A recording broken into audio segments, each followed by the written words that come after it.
السلام علیکم ورحمۃ اللہ وبرکاتہ۔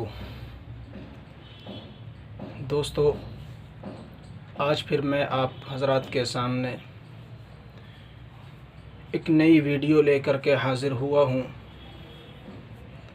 امید ہے کہ آپ کو ہماری باتوں سے اتفاق ہوگا، اور یہ بھی ساتھ ہی ساتھ امید ہے کہ آپ حضرات کے سامنے جو باتیں بتلائی جا رہی ہیں ان پر آپ عمل بھی کر رہے ہوں گے۔ تو دوستو، آج کی ویڈیو ہم شروع کرتے ہیں دربار توحید کے حقوق اور آداب کے ساتھ، کہ دربار توحید کے کیا کیا حقوق ہیں۔ ہم جب اللہ کے سامنے حاضر ہوں تو کن کن باتوں کی رعایت ہم رکھیں۔ تو سب سے پہلے عبادت صرف اللہ سبحانہ و تعالی ہی کی کرنی چاہیے۔ اللہ تبارک و تعالی کے علاوہ کسی کی عبادت نہیں کرنی چاہیے۔ قال اللہ تعالی وما امروا الا ليعبدوا الله مخلصین له الدین حنفاء ويقیموا الصلاة ويؤتوا الزکاة وذلك دین القیمہ۔ اللہ سبحانہ و تعالی کا ارشاد ہے کہ اور انہیں اس کے سوا کوئی اور حکم نہیں دیا گیا تھا کہ وہ اللہ کی عبادت اس طرح کریں، بندگی کو بالکل یکسو ہو کر صرف اسی کے لیے خالص رکھیں، اور نماز قائم کریں اور زکوٰۃ ادا کریں، اور یہی سیدھی سچی امت کا دین ہے۔ یہی سیدھی اور سچی امت کا دین ہے۔ دوسری چیز، اللہ سبحانہ و تعالی کی تعظیم کرنا۔ اللہ سبحانہ و تعالی کی تعظیم ہمارے دل کے اندر ہونی چاہیے۔ قال اللہ تعالی لتؤمنوا باللہ ورسولہ وتعزروہ وتوقروہ وتسبحوہ بکرۃ واصیلا۔ اللہ سبحانہ و تعالی کا ارشاد ہے تاکہ تم اللہ اور اس کے رسول پر ایمان لاؤ اور اس کی مدد کرو اور اس کی تعظیم کرو، اور صبح و شام اللہ تبارک و تعالی کی تسبیح کرتے رہو۔ صبح و شام اللہ تبارک و تعالی کی تسبیح کرتے رہو۔ اللہ تبارک و تعالی سے ڈرتے رہنا۔ اللہ سبحانہ و تعالی کا ڈر ہمارے دل کے اندر ہر وقت رہنا چاہیے۔ قال اللہ تعالی ذالک یخوف اللہ بہ عبادہ یا عباد فاتقون۔ اللہ سبحانہ و تعالی کا ارشاد ہے کہ یہ وہی چیز ہے جس سے اللہ اپنے بندوں کو ڈراتا ہے، لہٰذا اے میرے بندو میرا خوف دل کے اندر رکھو۔ اللہ تبارک و تعالی کیا فرماتا ہے کہ میرا خوف دل کے اندر رکھو، دل کے اندر پیوست رکھو، ہر وقت تمہارے دلوں کے اندر میرا خوف رہنا چاہیے۔ اللہ سبحانہ و تعالی کی اطاعت میں مشغول رہنا اور نافرمانی کو چھوڑ دینا۔ اللہ تبارک و تعالی کی اطاعت ہمارے اندر ہر وقت ہونی چاہیے، اور اللہ تبارک و تعالی کی نافرمانی کو چھوڑ دینا۔ قال اللہ تعالی ومن یطع اللہ ورسولہ یدخلہ جنات تجری من تحتها الانہار خالدین فیہا وذلک الفوز العظیم ومن یعص اللہ ورسولہ ویتعد حدودہ یدخلہ نارا خالدا فیہا ولہ عذاب مہین۔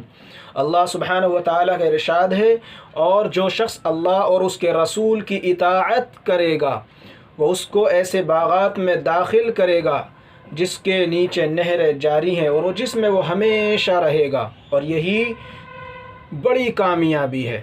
ومن یعص اللہ ورسولہ، اور جو شخص اللہ اور اس کے رسول کی نافرمانی کرے گا اور اس کے مقرر کی ہوئی حدود سے تجاوز کرے گا، اسے اللہ دوزخ میں داخل کرے گا جس میں وہ ہمیشہ رہے گا، اور اس کو ایسا عذاب ہوگا جو ذلیل کر کے رکھ دے گا۔ تو اس لیے اللہ سبحانہ و تعالی کی اطاعت میں مشغول رہنا چاہیے۔ اللہ سبحانہ و تعالی کے سامنے عاجز اور محتاج بنے رہنا۔ اللہ تبارک و تعالی کے سامنے عاجز اور محتاج بنے رہنا۔ قال اللہ تعالی یا ایھا الناس انتم الفقراء الی اللہ۔ اللہ سبحانہ و تعالی کا ارشاد ہے اے لوگو تم سب اللہ کے محتاج ہو۔ اے لوگو تم سب اللہ کے محتاج ہو۔ صرف اللہ سبحانہ و تعالی ہی پر بھروسہ رکھنا۔ ہمیں ہر بات میں، ہر کام میں، اپنے تمام معاملات میں اللہ تبارک و تعالی کی ذات پر بھروسہ رکھنا چاہیے۔ کہ جو بھی کچھ کرنے والی ذات ہے وہ اللہ تبارک و تعالی کی ذات ہے۔ اللہ اگر نہ چاہے تو کوئی کچھ نہیں کر سکتا، اور اللہ جو کچھ بھی چاہے وہ کچھ بھی کر سکتا ہے۔ قال اللہ تعالی وعلی اللہ فتوکلوا ان کنتم مؤمنین، اللہ سبحانہ و تعالیٰ کا ارشاد ہے اور اپنا بھروسہ صرف اللہ پر رکھو اگر تم واقعی صاحب ایمان ہو۔ تو اگر ہم صاحب ایمان ہیں، اپنے آپ کو مسلمان اور مومن ہونے کا دعویٰ کرتے ہیں، تو ہمیں اس بات کا خیال رکھنا ہوگا کہ اللہ تبارک و تعالی ہی ہمارے تمام کام کو کروانے والا ہے۔ جو بھی کچھ ہم کرتے ہیں وہ اللہ کی مرضی سے ہوتا ہے۔ اگر اللہ نہ چاہے تو ہم کچھ نہیں کر سکتے۔ اللہ پر ہمیں بھروسہ ہر وقت رکھنا چاہیے۔ اللہ سبحانہ و تعالی کے ساتھ حسن ظن رکھنا، اللہ تبارک و تعالی کے ساتھ حسن ظن رکھنا، اللہ سبحانہ و تعالی کے ساتھ اگر ہم حسن ظن رکھیں گے تو اس کے بارے میں آقا علیہ السلام نے فرمایا کہ اللہ رب العزت کا ارشاد نقل فرمایا کہ میں اپنے بندے کے گمان کے ساتھ ہوں، یعنی جیسا وہ میرے ساتھ گمان رکھتا ہے میں اس کے ساتھ ویسا ہی معاملہ کرتا ہوں۔ تو اگر ہم اللہ تبارک و تعالیٰ کے ساتھ حسن ظن رکھیں گے، اچھا گمان رکھیں گے، تو اللہ تبارک و تعالیٰ ہمارے ساتھ اچھا ہی معاملہ فرمائے گا، بہتری کا معاملہ فرمائے گا۔ اللہ سبحانہ و تعالیٰ سے حیا کرنا، یعنی ہر وہ کام جو لوگوں کے سامنے شرم و حیا کی وجہ سے نہیں کیا جاتا، اسے اللہ سے شرم کرتے ہوئے بدرجہ اولا نہیں کرنا۔ ایک بہت لمبی حدیث ہے، اللہ کے نبی صلی اللہ علیہ وسلم سے پوچھا گیا، اے اللہ کے رسول، اگر ہمارے گھر میں میاں بیوی کے سوا کوئی نہ ہو تو کیا پھر بھی ستر عورت ضروری ہے؟ اگر میاں بیوی ہے، ان کے علاوہ کوئی نہیں ہے، تو پھر اس وقت میں بھی ہم اپنا ستر کو چھپانا ہمارے لیے ضروری ہے؟ آپ علیہ السلام نے فرمایا، لوگوں کے مقابلے میں اللہ اس بات کا زیادہ حقدار ہے کہ اس سے حیا کی جائے۔ یعنی اللہ تبارک و تعالیٰ تو ہمیں ہر وقت دیکھ رہا ہے، تو جس طرح ہم اپنے ستر کو غیروں کے ساتھ میں، دوسرے لوگوں کے ساتھ میں کھولنے کو عار محسوس کرتے ہیں اور ہمیں شرم محسوس ہوتی ہے، حیا محسوس ہوتی ہے، تو اللہ تبارک و تعالیٰ تو ہر وقت ہمیں دیکھ رہا ہے۔ تو اللہ تبارک و تعالیٰ سے حیا کا مطلب یہ ہے کہ ہم کسی بھی وقت میں، چاہے ہمارے سامنے کوئی موجود ہو یا نہ ہو، اپنے ستر کو نہیں کھولنا چاہیے، الا یہ کہ کوئی مجبوری وغیرہ ہو۔ اللہ سبحانہ و تعالیٰ کا ذکر بکثرت کرنا، اللہ تبارک و تعالیٰ کا ذکر بکثرت کرنا، اللہ تعالیٰ کا ذکر کرتے رہنا۔ اللہ سبحانہ و تعالیٰ کا ارشاد ہے، یا ایھا الذین آمنوا اذکروا اللہ ذکرا کثیرا وسبحوہ بکرۃ واصیلا، کہ اے ایمان والو، اللہ کو خوب کثرت سے یاد کیا کرو اور صبح و شام اس کی تسبیح کرو، صبح و شام اس کی تسبیح کرو اور اس کو خوب کثرت سے یاد کرو۔ اللہ تبارک و تعالیٰ سے ملاقات کی تمنا کرنا، ہماری یہ نیت ہونی چاہیے، یہ تمنا ہونی چاہیے کہ ہم اللہ تبارک و تعالیٰ سے ملاقات کرنی ہے۔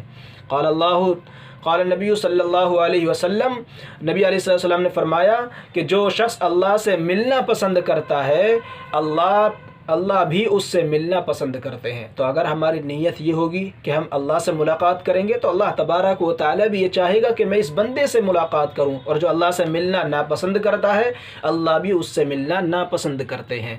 تو ہم اس بات کو نیت اندر رکھیں اور یقین رکھیں اللہ تبارک و تعالیٰ کی ذات پہ کہ اللہ تبارک و تعالیٰ کی ذات سے ہمیں ملاقات ہونی ہے، اللہ تبارک و تعالیٰ کی ذات سے ہمیں ملاقات ہو جانی چاہیے، تو پھر اللہ تبارک و تعالیٰ بھی ہم سے ملے گا۔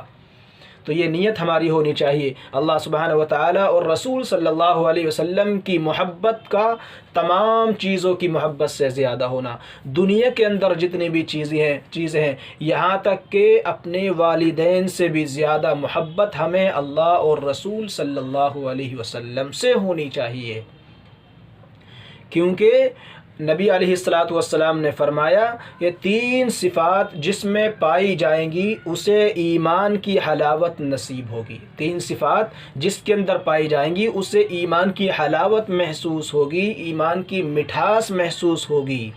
کیا کیا چیزیں ہیں؟ ان میں سے ایک وہ شخص بھی ہے جس کے نزدیک اللہ اور رسول کی محبت ان کے ماں سوا تمام چیزوں سے زیادہ ہو، تمام چیزوں سے زیادہ محبت اللہ اور رسول کی ہونی چاہیے۔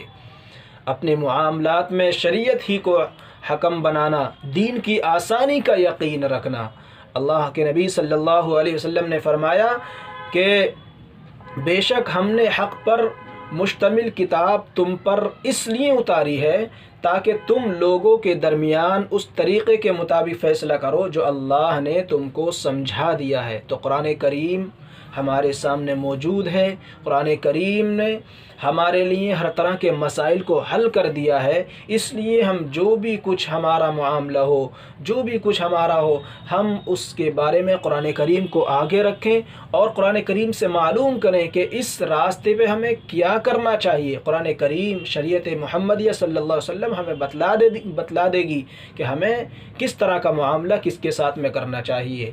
دین کی آسانی کا یقین رکھنا ہمیں چاہیے۔ نبی علیہ السلام نے فرمایا بے شک دین آسان ہے، تو دین آسان ہے، دین کوئی مشکل نہیں ہے، ہم نے اس کو مشکل بنا دیا ہے۔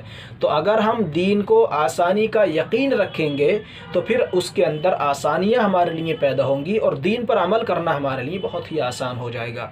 یہ چند باتیں تھیں جو دربار توحید میں توحید کے تعلق سے بیان کی گئی ہیں کہ کیا کیا باتوں کی ہمیں جب اللہ کے سامنے حاضر ہوں کو تو کن کن باتوں کا ہمیں خیال رکھنا چاہیے، کن کن باتوں کا دھیان رکھنا چاہیے، یہ آپ کے سامنے بیان کی گئی۔ اللہ تبارک و تعالی سے دعا ہے کہ اللہ تبارک و تعالی سب سے پہلے مجھے اور پھر آپ تمام لوگوں کو ان باتوں پر عمل کرنے کی توفیق عطا فرمائے۔ آمین۔ وما علینا الا البلاغ۔ والسلام علیکم ورحمۃ اللہ وبرکاتہ۔